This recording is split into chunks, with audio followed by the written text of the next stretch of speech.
So bali ito mismo guys, nakuha ko to mismo sa diagram mismo ng Nissan. So bali hindi ko to gawa-gawa lang itong connection na to. So pinapaliwanag ko lang kung paano siya gumagana ng connection na to. So subukan kong ipapakita o ilalagay sa screen or subukan ko kung makakuha ko ng buo yung original na diagram nito para makita nyo.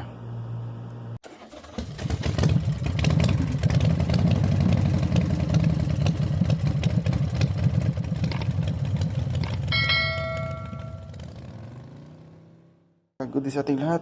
So welcome sa Kia Auto Electrics. So ngayon guys, share ko sa inyo 1997 to 1998 Nissan Sentra automatic transmission, bali cooling fan circuit connection. So bali itong automatic, bali iba siya ng connection sa manual transmission. So bali itong automatic transmission guys, bali ang cooling fan motor nito may 4 na wire. Bali dalawang cooling fan motor, pero 4 ang wire, isang motor pero 4 yung wire niya. So yung sa 4 na wire na yun, sa bawat motor, bali 2 wire ay positive, 2 wire ay negative. So yun ang connection.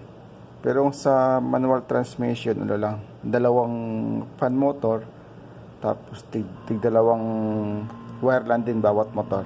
So bali magkaiba sila, hindi sila magkapareho. So bali ito muna ang share ko sa inyo pang automatic. So bali 1997 hanggang 1998 model. Bali 2.0. So sa 1997 parang 1.6 kung di ako nagkakamali. Pero pareho lang din ang connection nila sa basta automatic transmission.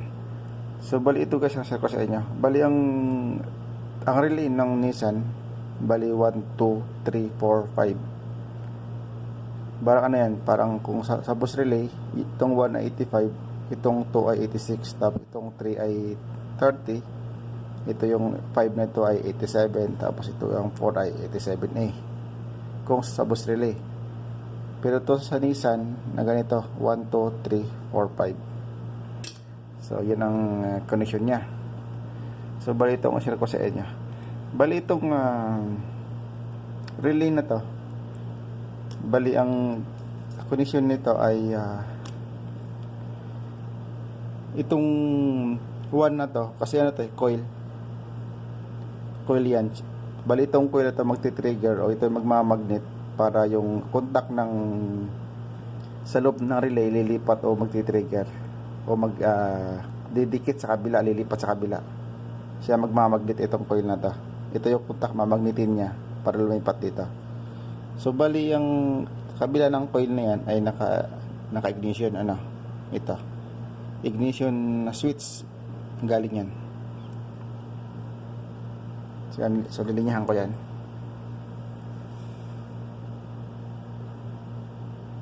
So ito papunta sa ignition switch, bali sa on position.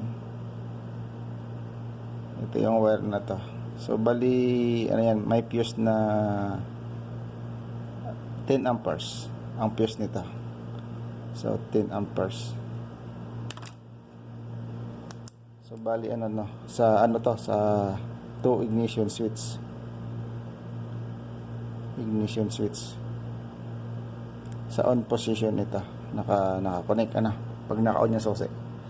Saka siya magkakaroon ng supply itong coil ng relay. Tapos ito namang kabila na yan ay negative. So tapos bali ito yung ating ito fan motor na to. Di ba sabi ko 2 wire naka-negative, tapos yung 2 ay positive. So itong wire na to, itong isang pin na to, yung isang wire, yung number 4 ay naka-negative yan. Nakalagay sa negative yan, naka body ground yan. Tapos yung kabila, siyempre yung kabila magiging positive. So manggagaling yan sa relay number 1. So ito yung relay number 1, ito yung number 5 na to na terminal. Yan yung number 5 na yan. Bali blue pa lang gamitin ko rito. Ito isang motor pupunta sa wire number 1. Pupunta yan. Tapos nakaparallel naman yan sa kabilang motor naman. Sa wire din, sa wire number 1 din yan, o sa terminal number 1 ng motor. Yan, nakaparallel. So para pag-trigger itong relay number 1, iikot itong motor, low speed. Kasi nakunik sa low speed. Pero ang trigger niyan ay galing sa SAM o sa ECU. So ngayon, wawiringan ko rin itong number 3. Ilagay ko rin ng connection.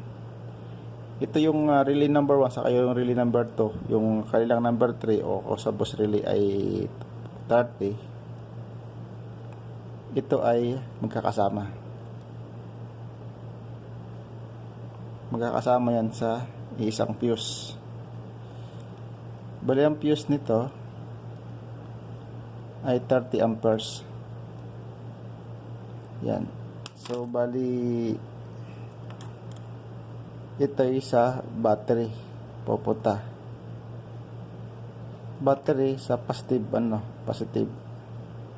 ng battery nakakonect yan. So yun ang connection niya. Tapos ang mangyayari ito yung SAM natin or engine control module. Ito SAM. SAM engine control module.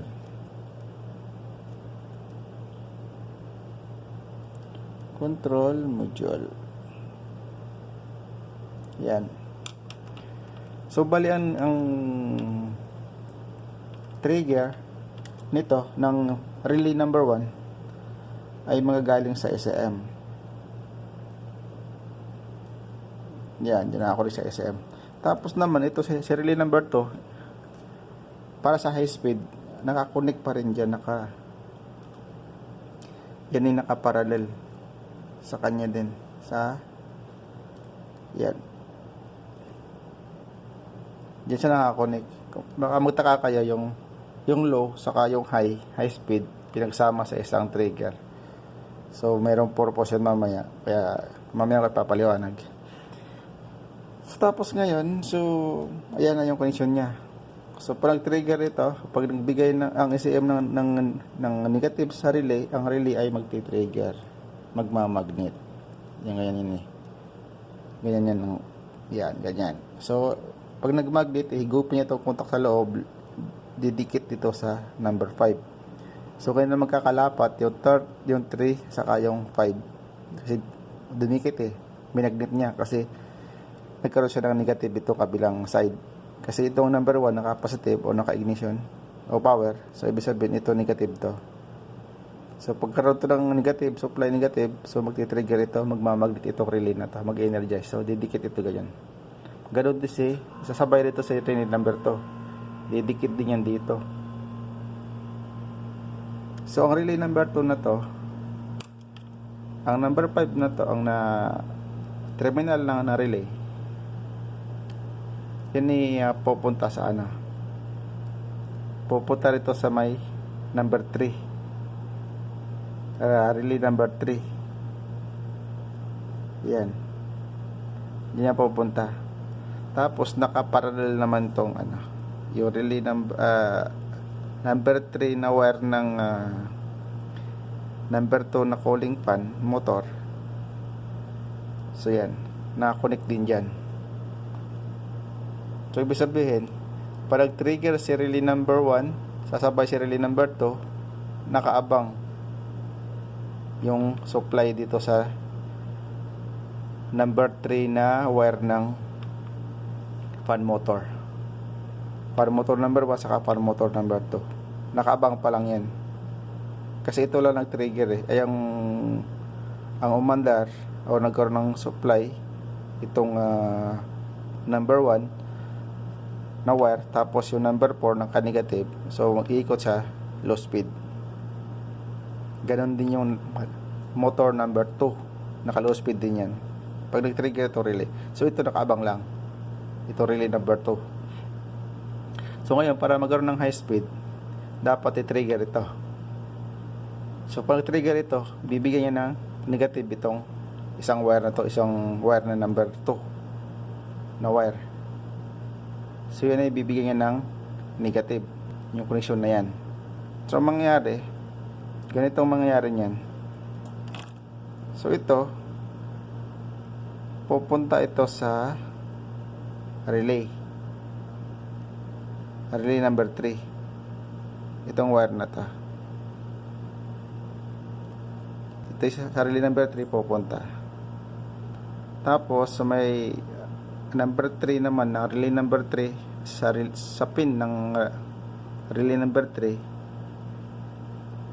Sa number 3 naman siya nakakonect. Yan. Or common o kaya third ng boss relay. Tapos ang mangyayari, itong number 5 na to, ito ay pupunta naman sa negative kung saan nakakunik yung negative ng fan motor dito. Dito malapit yung ballpen. So yan, diyan siya na nakakunik.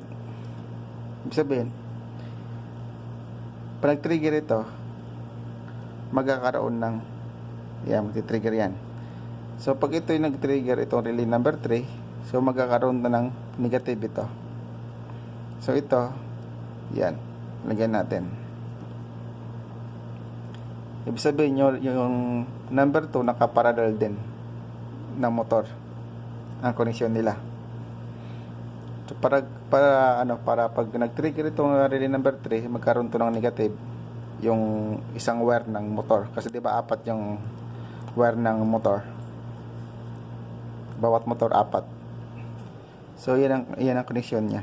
Tapos ito, kukuha ito ng signal sa SAM, itong relay number 3. Ito yung number 2 na wire. So ito kukuha ng signal sa SAM. So SAM, yan, kukuha ng signal dito. So yun ang connection niya. So hindi, kung papasilin niyo yung diagram, hindi aandar kahit mag-trigger ito. Pag hindi nag-trigger itong dalawang relay na to, yung 1 saka 2 na relay, hindi aandar yung dalawang fan motor kahit mag-trigger ito. So kailangan mag-trigger itong dalawang ito bago umanda itong motor. Kasi ang positive supply ng motor galing sa relay number 1 saka relay number 2. So bali itong command sa SAM na to, ibig sabihin itong relay number 1 saka relay number 2, pag nag-aircon ka, magti-trigger itong dalawa, di ba? So under ito low speed. Tapos pag hindi ka nag-aircon, pag nag-trigger o pag nagbigay ng command o pag uminit yung tubig sa radiator ng yung ACT or engine coolant temperature or thermo switch, magti-trigger din ito, diba? Pag hindi ka naka-aircon, nag-aircon ka, magti-trigger ito sa relay number 1, sa relay number 2. Tapos pag na-detect ng SAM, nagbigay ng signal si ACT o kaya si thermo switch, sabihin, i-high speed niya yung motor. Ibig sabihin, ita-transfer niya ang signal dito sa high speed para mag-trigger si relay number 3. Pag naka-aircon ka, ita-transfer niya ang signal sa high speed na trigger na para mag-trigger si relay number 3. So ngayon mag-high speed si fan motor saka si fan motor number 1 saka si number 2. Pag hindi ka nag-aircon, antayin ni SAM na magbibigay si ACT ng signal para i-open niya si relay. Ibig sabihin, nang i-open niya lang itong si relay number 1 saka si relay number 2 pag hindi ka naka-aircon. So ibig sabihin, ilo-low speed niya. Kasi pansinin niya, ulitin ko na. Pag hindi nag-trigger itong dalawang relay number 1 saka relay number 2, pag nag-trigger ito relay number 3, hindi aandar yung dalawang fan motor. Kasi walang positive supply na magbibigay sa dalawang motor. Kasi negative lang siya eh. Para lang dito sa may negative ng motor din. So kailangan ng motor na may supply ng positive. So kailangan nito magti-trigger itong dalawa. 'Di ba? So bali ito mismo guys, nakuha ko to mismo sa diagram mismo ng Nissan. So bali hindi ko to gawa-gawa lang itong connection na to. So pinapaliwanag ko lang kung paano siya gumagana ng connection na to.